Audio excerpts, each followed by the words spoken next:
congrès est déjà un grand succès puisque de par sa participation, on a déjà plus de 3200 participants. On peut voir dans toutes les sessions que les amphis sont pleins, que dans les stands, les partenaires sont en permanence sollicités et que les gens sont ici vraiment pour se former, rencontrer leurs collègues et échanger sur le monde du sommeil.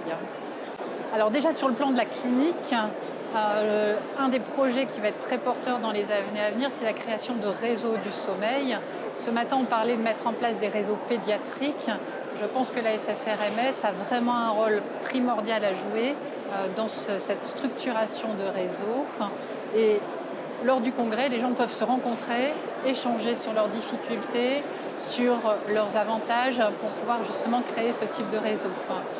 Au niveau de la recherche, on voit le nombre de posters qui est vraiment très important cette année, qui montre une dynamique de la recherche dans les pays francophones et notamment pour la France en ce qui nous concerne. Et lorsqu'on voit les plénières sur la méditation, sur le syndrome d'apnée du sommeil que nous a fait Colin Sullivan, on voit vraiment que l'exploration du sommeil est vraiment en plein essor et que c'est un monde qui ne cesse de bouger et d'évoluer.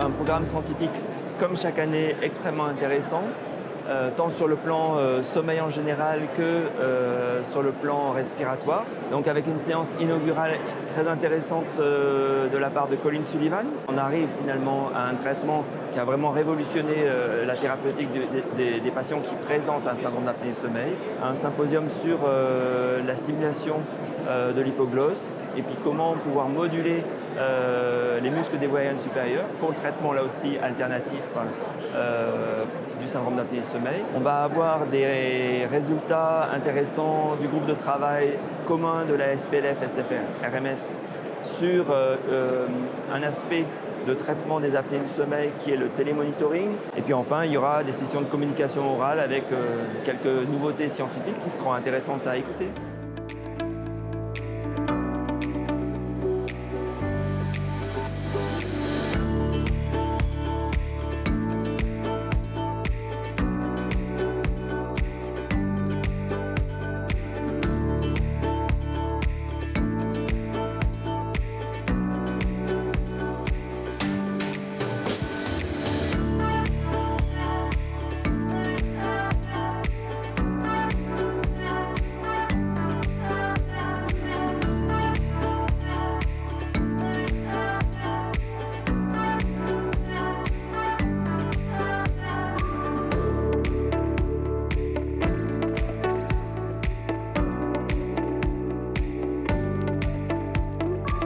Pendant très longtemps, l'insomnie n'a pas fait partie en fait, des prérogatives des unités de sommeil ou des somnologues. Et je pense que ça a été quelque chose de négligé. Mais par contre, depuis quelques années, on voit en recherche fondamentale des aspects qui jusque-là étaient inconnus. On peut être insomniaque et avoir des syndromes d'apnée du sommeil. Alors c'est quelque chose de complexe en termes de diagnostic, en termes aussi et surtout peut-être de prise en charge. Parce qu'il faut mener une thérapeutique qui touche les deux fronts.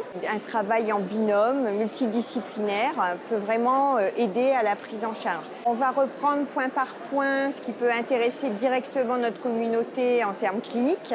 L'idéal, ce serait quand même de pouvoir organiser une filière de soins cohérente. Et un de nos plus chers souhaits serait que il y a déjà un recensement des insomnologues de façon à essayer de structurer tous ensemble une filière de soins efficace.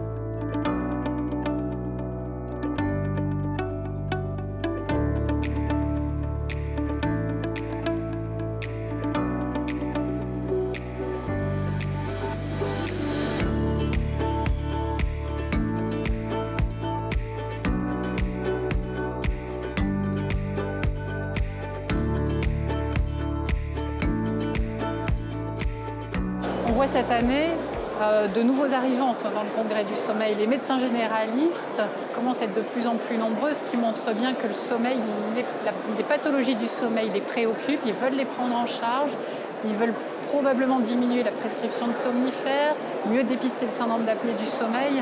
Cela montre vraiment qu'on arrive finalement à ce que la problématique du sommeil arrive en soins primaires, et ça c'est vraiment une chose importante. Donc on vous donne rendez-vous en 2020 à Nantes, où on espère que vous serez aussi nombreux que cette année à Lille. Et on est en train de vous préparer un programme qui, je l'espère, sera tout aussi alléchant que celui de cette année. À l'année prochaine.